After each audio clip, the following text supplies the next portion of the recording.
नमस्ते। वीरता मिडिया हाउसद्वारा सञ्चालित गोर्खा पोस्ट अनलाइनमा तपाईलाई स्वागत गर्न चाहन्छु। म कृष्ण अनुमोल। दर्शक महानुभावहरू, आज पनि म कुरा गर्दैछु मनोरञ्जनको। आज म कुरा गर्दैछु सिनेमाको विषयमा, अर्थात् म्युजिक भिडियोको विषयमा। आज म कुरा गर्दैछु झापाका दुईजना प्रतिभाहरूको विषयमा। उहाँहरूमध्ये एकजना गायक हुनुहुन्छ भने अर्को हुनुहुन्छ अभिनेत्री। दर्शक महानुभावहरू, सर्वप्रथम कुरा गरौँ गायकको विषयमा। उहाँ हुनुहुन्छ सरमन श्री। झापाको बुद्ध शान्तिमा जन्मिएका सरमन श्री एक कुशल डान्सर मात्र नभएर एक कुशल गायक पनि हुन्। उनले भर्खरै मात्र दशैंको सन्दर्भ पारेर दशैं आयो तिहार आयो बोलको गीत रिलिज गरेका छन्। त्यसो त सरमन श्रीको उक्त गीतले दशैंको कथा भन्छ, दशैंको व्यथा भन्छ। दर्शक महानुभावहरू, महलमा बस्नेहरूले मनाउने दशैं र झुपडीमा बस्नेहरूले मनाउने दशैंमा धेरै ठूलो भिन्नता छ। सरमन श्रीको उक्त गीतले महलमा बस्नेहरूले मनाउने दशैंको कथा भन्छ या झुपडीमा बस्नेहरूले मनाउने दशैंको व्यथा भन्छ, यो त खुद सरमन श्रीले नै बताउनेछन्। दर्शक महानुभावहरू, हामीले उक्त म्युजिक भिडियोको विषयमा सरमन श्रीसँग कुरा गरेका थियौँ। उक्त म्युजिक भिडियोले महलको कथा भन्छ या झुपडीको कथा भन्छ, सुनौ सरमन श्रीको मुखबाट।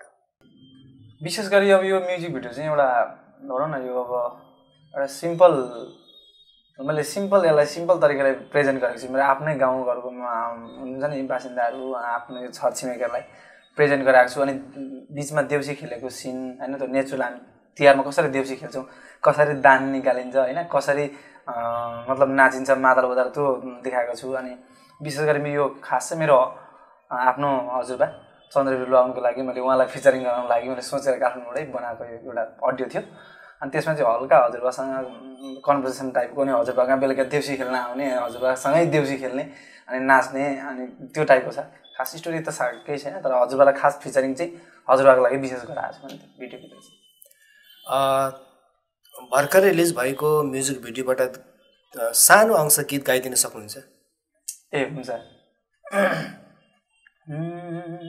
यो चाहिँ आदरणीय गीतकार गणेश खड्का सर र सङ्गीतकार दिप गोतानी दाइलाई सम्झिँदै म एक लाइन चाहिँ गाउन चाहन्छु। दशैं आयो तिहार आयो भन्छन् सबैतिर,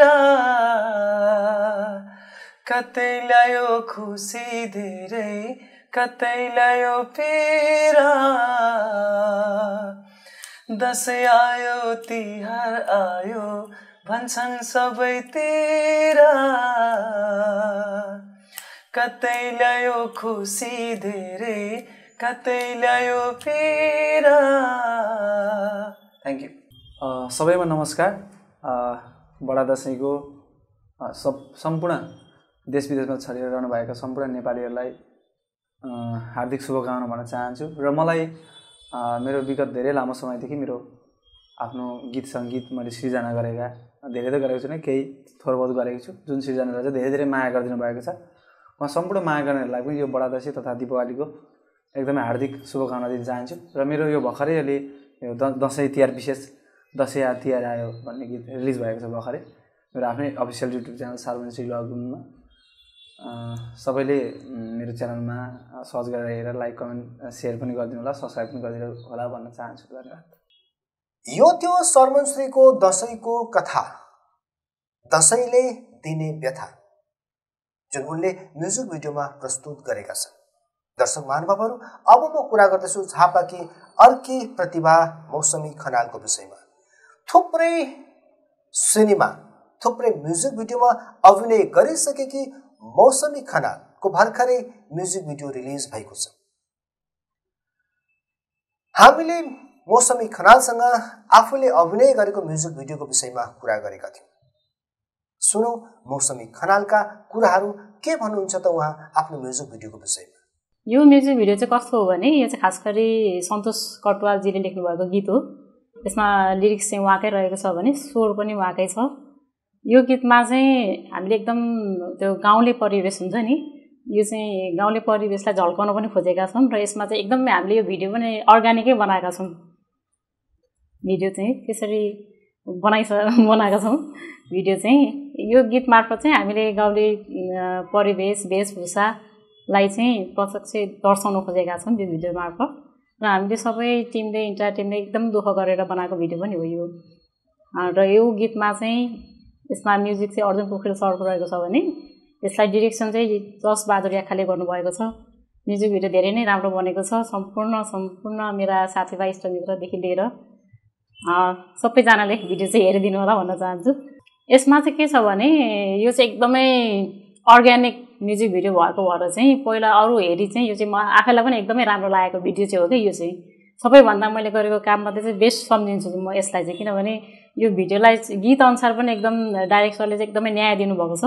साथसाथै आर्टिस्टहरूले पनि राम्रै नै काम गरेको छौँ जस्तो लाग्छ है मलाई चाहिँ। यो चाहिँ हामीले खरीढुङ्गातिर सुट गरेका थियौँ। त्यहाँनिर हामीले 3टा प्रोजेक्ट लिएर गएका थियौँ र यसमा चाहिँ माया प्रेम सबै दर्शाएको छौँ भिडियो मार्फत चाहिँ। साथै भिडियोको क्वालिटी पनि एकदमै राम्रो भएको कारणले गर्दाखेरि चाहिँ एकदम राम्रो छ। र यो हाम्रो नेपाली दाजुभाइ दिदीबहिनीहरूले पनि धेरै नै मन पराउनुहुन्छ भन्ने पनि आशा लिएको छौँ। बडा दशैंको उपलक्ष्यमा सम्पूर्ण देश विदेशमा रहनुभएका दाजुभाइ तथा दिदीबहिनीहरू साथीभाइ इष्टमित्रलाई बिदा दशमी भन्न चाहन्छु। र मेरो यो भिडियो भर्खर रिलिज भएको कारणले गर्दाखेरि चाहिँ यहाँहरू सबैजनाले हेरिदिनु होला, मन पराइदिनु होला भन्न चाहन्छु। दर्शक महानुभावहरू, हामीले तपाईँलाई मौसमी खनालले आफ्नो म्युजिक भिडियोको विषयमा के भन्नुहुन्छ उहाँका कुराहरू पनि तपाईँलाई सुनायो। त्यसो त हरेक म्युजिक भिडियोले कुनै न कुनै कथा भनेको हुन्छ। कुनै म्युजिक भिडियोले आँसुको कथा भन्छ, कुनै म्युजिक भिडियोले माया प्रेमको कुरा गर्छ, कुनै म्युजिक भिडियोले दुःख सुखका कुराहरू गर्छ भने कुनै म्युजिक भिडियोले पीडाको कुरा गर्छ, बिछोडको कुरा गर्छ, मिलनको कुरा गर्छ। दर्शक महानुभावहरू, शब्दहरूले जुन भाव दिन्छन्, दृश्यहरूले उस्तै परिवेश सृजना गर्छन्, उस्तै कथा सृजना गर्छन्। हामीले आजको गोर्खा पोस्ट अनलाइनमा आजको कार्यक्रममा तपाईँलाई म्युजिक भिडियोको विषयमा कुरा गर्यौँ। झापाका 2 जना प्रतिभा मौसमी खनाल र सरमन श्रीका विषयमा कुरा गर्यौँ। दर्शक महानुभावहरू, तपाईँहरू पनि आफ्ना व्यापार व्यवसायहरू प्रमोसन गर्न चाहनुहुन्छ भने गोर्खा पोस्टको कार्यालयमा आएर तपाईँहरू सम्पर्क गर्न सक्नुहुन्छ। दर्शक महानुभावहरू, यो थियो म्युजिक भिडियोको कुरा। आजको गोर्खा पोस्ट अनलाइनमा हामीले तपाईँहरूलाई म्युजिक भिडियोको विषयमा जानकारी गरायौँ। फेरि पनि यस्तै सिनेमा, साहित्य, सङ्गीत, कलाका विषयमा तपाईँलाई जानकारी दिने भाषा गर्दै आजको कार्यक्रमबाट म बिदा हुन चाहन्छु। नमस्ते।